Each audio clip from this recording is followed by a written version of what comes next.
हमारे आज की चर्चा का जो मटेरियल है वो बहुत ही दिलचस्प है। ये किसी किताब या लंबी चौड़ी रिसर्च से नहीं बल्कि सिर्फ एक लाइन से आया है। एक लेख का हिस्सा जिसका शीर्षक है आत्मा की अनंत शक्ति। अच्छा। और वो एक लाइन है, आत्मा का बल असीम है। बस इतना ही। और कभी-कभी सबसे ज्यादा गहराई मुझे लगता है ऐसी ही छोटी-छोटी बातों में छिपी होती है। हाँ, जैसे पूरा समंदर एक बूंद में दिख जाता है। बिल्कुल। पहली बार जब मैंने ये लाइन पढ़ी तो सच कहूँ ये थोड़ी किताबी लगी। हाँ, लगती है। सुनने में बहुत अच्छा लगता है पर असल जिंदगी से इसका क्या लेना देना। हम तो हर दिन अपनी हदें देखते हैं, अपनी सीमाएं महसूस करते हैं। तो आज हम इसी एक लाइन को कुरेदने वाले हैं। क्या ये सिर्फ एक अच्छा लगने वाला विचार है या इसमें कोई ऐसी सच्चाई है जो हमारी रोजमर्रा की जिंदगी में काम आ सकती है? चलिए इसी सवाल का जवाब ढूंढते हैं। ये एक बहुत जरूरी सवाल है क्योंकि अगर ये सिर्फ एक दार्शनिक विचार है तो इसका कोई फायदा नहीं। हाँ, फिर तो बस सुनने के लिए अच्छा है। इसकी असली परीक्षा तो असल जिंदगी की कसौटी पर ही होगी। तो शुरू करते हैं पहले शब्द से, आत्मा। आत्मा, हाँ। ये शब्द हम इतनी आसानी से इस्तेमाल करते हैं पर जब मैं रुककर सोचता हूँ तो मुझे पता नहीं कि इसका असली मतलब क्या है। क्या ये कोई धार्मिक चीज है या हमारा जमीर? स्रोत के हिसाब से ये क्या है? देखिए, स्रोत हमें श्रीमद् भगवत गीता का संदर्भ देता है, लेकिन हम इसे धर्म से हटकर एक मनोवैज्ञानिक नजरिए से भी देख सकते हैं। अच्छा। जरा सोचिए, जब आप कहते हैं मेरा शरीर या मेरा मन, तो आप ये भी मान रहे हैं कि कोई मैं है जिसका ये शरीर और मन है। हाँ, सही बात है। वो मैं कौन है? आत्मा इस संदर्भ में वही आपका सबसे भीतरी, सबसे असली आप है। वो हिस्सा जो बदलती हुई भावनाओं, विचारों और यहाँ तक कि उम्र के साथ बदलते हुए शरीर के पीछे भी स्थिर रहता है। मतलब वो हिस्सा जो सिर्फ देख रहा है। जैसे मुझे गुस्सा आ रहा है पर कोई है जो इस गुस्से को आते जाते देख रहा है। हाँ। मुझे थकान हो रही है पर कोई है जो इस थकान को महसूस कर रहा है। वो देखने वाला, वो महसूस करने वाला ही आत्मा है। आपने बिल्कुल सही पकड़ा। ये सिर्फ एक विचार से कहीं ज्यादा है, ये एक अनुभव है। और ये हमें एक बहुत शक्तिशाली आइडिया देता है। आप अपनी भावनाएं नहीं है, आप अपने विचार नहीं है, आप अपना शरीर भी नहीं है। आप वो हैं जिसके पास ये सब कुछ है। अच्छा। ये एक छोटा सा फासला, ये छोटी सी दूरी ही सारी शक्ति का स्रोत है। लेकिन ये दूरी बनाना असल जिंदगी में बहुत मुश्किल है। जब काम का तनाव होता है या किसी से झगड़ा होता है तब तो हम पूरी तरह से उस भावना में डूब जाते हैं। बिल्कुल। उस वक्त ये याद रखना कि मैं ये तनाव नहीं हूँ बहुत मुश्किल लगता है। बिल्कुल मुश्किल है। ये कोई स्विच नहीं है जिसे ऑन या ऑफ किया जा सके। ये एक प्रैक्टिस है। आदत डालने जैसी बात। हाँ, एक आदत डालने जैसी बात है। मनोविज्ञान में इसे ऑब्जर्वर सेल्फ या वो क्या कहते हैं, साक्षी भाव कहते हैं। साक्षी भाव। शुरुआत में ये नामुमकिन लगता है, लेकिन धीरे धीरे बस ये याद करने की कोशिश करने से कि ये एक भावना है जो मुझ में से गुजर रही है, हम उस पर अपनी पकड़ ढीली करना शुरू कर देते हैं। और शायद यहीं से उस बल की कहानी शुरू होती है जिसका जिक्र स्रोत में है। बल, ये शब्द सुनते ही दिमाग में ताकत, मसल्स या दुनिया में कुछ बड़ा कर दिखाने की शक्ति का ख्याल आता है। सही है। लेकिन जब हम इसे आत्मा से जोड़ते हैं तो इसका मतलब पूरी तरह बदल जाता है। मैं जब आत्मा का बल सुनता हूँ तो मुझे लगता है कि ये शायद मुश्किलों से हार न मानने की हिम्मत है। क्या मैं सही समझ रहा हूँ या इसका कोई और गहरा मतलब है? आप बिल्कुल सही रास्ते पर हैं। ये बाहरी बल नहीं है, ये आंतरिक बल है और इसके कई रूप हैं। जैसे? एक रूप है मानसिक दृढ़ता या जिसे हम रेजिलियंस कहते हैं। रेजिलियंस, हाँ। यानी जिंदगी जब आपको पटखनी दे तो आप कितनी जल्दी वापस अपने पैरों पर खड़े हो जाते हैं। ये कोई सुपर पावर नहीं है, ये बस गिरने के बाद उठने की क्षमता है। जैसे एक बॉक्सर जो नॉकडाउन होने के बाद भी फिर से लड़ने के लिए खड़ा हो जाता है। ठीक वैसा ही। इसका दूसरा रूप है भावनात्मक संतुलन। अच्छा। इसका मतलब ये नहीं है कि आपको कभी गुस्सा, दुख या डर महसूस नहीं होगा। आप इंसान हैं, रोबोट्स नहीं। हाँ, बिल्कुल। इसका मतलब है कि आप इन भावनाओं के समंदर में डूब नहीं जाएंगे।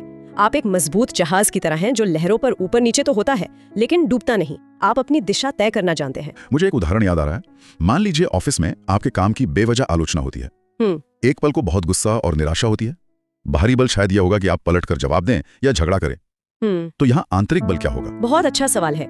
यहाँ आंतरिक बल होगा उस पहली तीखी प्रतिक्रिया को रोकना। उसे बस रोक लेना। हाँ, एक गहरी सांस लेना और सोचना, ठीक है, ये आलोचना हुई है, क्या इसमें कोई सच्चाई है जिससे मैं कुछ सीख सकता हूँ, या ये सिर्फ सामने वाले का बुरा दिन है? ये अपनी भावनाओं के गुलाम बनने के बजाय उनका मालिक बनना है। यही आत्मा का बल है। और कोई रूप? और इसका सबसे ऊंचा रूप है नैतिक बल।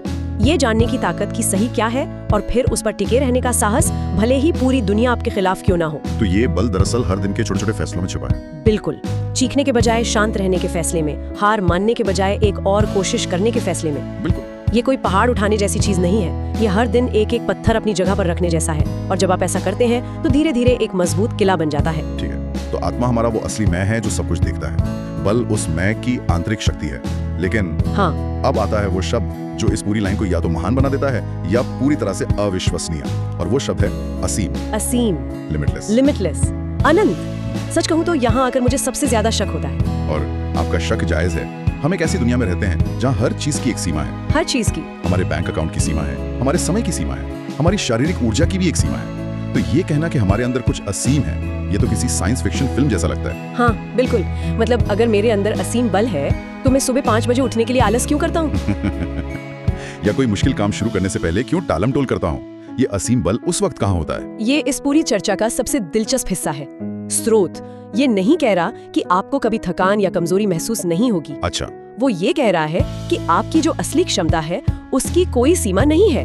हमारी जो रोजमर्रा की दिक्कतें हैं जैसे आलस या टालम टोल, वो आत्मा के स्तर की नहीं बल्कि मन और शरीर के स्तर की हैं। इसे थोड़ा और आसान कीजिए। सोचिए कि आपके पास एक ऐसा बैंक अकाउंट है जिसमें अनंत पैसा है। ठीक है। लेकिन आपको सिर्फ एक छोटा सा डेबिट कार्ड दिया गया है जिसकी रोज की लिमिट सिर्फ 1000 रुपए है। अब आप बाजार में सिर्फ 1000 रुपए की ही चीजें खरीद सकते हैं। तो क्या इसका मतलब ये है कि आपके अकाउंट में पैसा कम है? नहीं, इसका मतलब है कि उस पैसे तक आपकी पहुंच सीमित है। वाह, ये तो बहुत अच्छा उदाहरण है। तो आप कह रही हैं कि हमारी आत्मा वो अनंत बैंक अकाउंट है और हमारा मन और हमारे विश्वास वो डेबिट कार्ड है। बिल्कुल। जो हमें अपनी ही शक्ति तक पहुंचने से रोकते हैं। बिल्कुल। असीम शब्द का मतलब ये नहीं है कि आप कल से दीवारों के आर पार जाने लगेंगे। इसका मतलब ये है कि जो सीमाएं हम महसूस करते हैं, मैं ये नहीं कर सकता, मैं इतना अच्छा नहीं हूँ, ये नामुमकिन है, ये हमारी असलियत नहीं है। ये सिर्फ हमारी कहानियां हैं, हमारे दिमाग के बनाए हुए नियम हैं जो हमारे पिछले अनुभवों पर आधारित हैं। ये तो पूरा नजरिया ही बदल देता है। मतलब समस्या बल की कमी की है ही नहीं है। समस्या उस बल तक पहुंचने वाले रास्ते में रुकावट की है। ठीक यही बात। और ये विचार बहुत आजादी देने वाला है। कैसे? क्योंकि अगर सीमाएं बाहर से थोपी हुई नहीं बल्कि हमारी अपनी बनाई हुई हैं, तो इसका मतलब है कि हम उन्हें बदल भी सकते हैं। हम अपने डेबिट कार्ड के लिमिट बढ़ा सकते हैं। अच्छा। मनोवैज्ञानिक कैरल ड्वेक इसे ग्रोथ माइंडसेट कहते हैं। ये विश्वास कि हमारी काबिलियत पत्थर की लकीर नहीं है, उसे मेहनत और सही नजरिए से बढ़ाया जा सकता है। ये असीम शब्द उसी ग्रोथ माइंडसेट का आध्यात्मिक रूप है। तो अगर हम इन तीनों शब्दों को एक साथ पिरोएं, आत्मा, बल और असीम, तो जो तस्वीर बनती है वो ये है कि हम में से हर एक के अंदर एक शक्ति का ऐसा केंद्र है, आत्मा, जो सिर्फ बाहरी परिस्थितियों से तय नहीं होता। सही। उस केंद्र के पास एक आंतरिक ताकत है, मतलब बल, जो हमें रेजिलिएंट और संतुलित बनाती है। और उस ताकत की असली क्षमता की कोई ऊपरी सीमा, मतलब वो असीम है, सिवाय उन सीमाओं के जो हम खुद अपने दिमाग में बना लेते हैं। आपने पूरी बात का सार कुछ ही लाइनों में रख दिया। और देखिए, ये सिर्फ एक अच्छा लगने वाला फलसफा नहीं है। नहीं, ये एक प्रैक्टिकल टूल है। अगली बार जब किसी के सामने कोई बहुत बड़ी चुनौती आए, कोई ऐसा काम जो नामुमकिन लगे, तो एक पल के लिए रुकना चाहिए और अपनी उस चुनौती को देखिए और फिर खुद से कहिए, ये चुनौती सीमित है, इसकी एक शुरुआत है और एक अंत है, लेकिन मेरे भीतर जो शक्ति है वो असीम है। ये कहने भर से शायद चुनौती छोटी ना हो जाए, लेकिन उसे देखने का नजरिया जरूर बदल जाएगा। बिल्कुल। हम उस चुनौती के सामने खुद को छोटा महसूस करने के बजाय अपनी आंतरिक शक्ति के सामने उस चुनौती को छोटा महसूस करने लगते हैं। और जब आपका नजरिया बदलता है तो आपके एक्शंस बदल जाते हैं। जहाँ पहले सिर्फ डर था, वहाँ अब संभावना दिखने लगती है। जहाँ पहले हार मान लेने का मन था, वहाँ अब एक और कोशिश करने की हिम्मत आ जाती है। यही इस एक लाइन का जादू है। ये याद दिलाती है कि ये हमें याद दिलाती है कि हम अपनी समस्याओं से हमेशा हमेशा बड़े हैं। तो आज हमने श्रीमद् भगवद गीता के एक बहुत ही छोटे से सूत्र को समझने की कोशिश की। आत्मा का बल असीम है, और हमने देखा कि ये सिर्फ एक किताबी बात नहीं है। हमने इसे 3 हिस्सों में तोड़ा।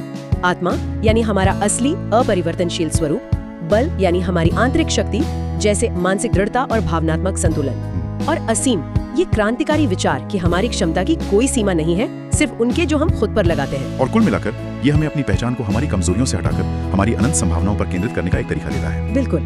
ये हमें बताता है कि हमारी सबसे बड़ी खोज किसी बाहरी मंजिल को पाना नहीं, बल्कि अपने भीतर की इस असीम शक्ति के रास्ते में खड़ी दीवारों को पहचानना और उन्हें धीरे धीरे गिराना है। और इसी सोच के साथ हम आज की चर्चा को समाप्त करते हैं। पर जाते जाते एक सवाल सबके लिए छोड़ जाते हैं। अगर ये सच है कि हमारी सीमाएं हमारे बनाए हुए विश्वास हैं, तो आज अपनी कौन सी एक छोटी सी मानी हुई सीमा पर सवाल उठाया जा सकता है? कौन सा ऐसा एक छोटा सा नियम है जिसे तोड़कर ये देखा जा सकता है कि असली हकीकत क्या है?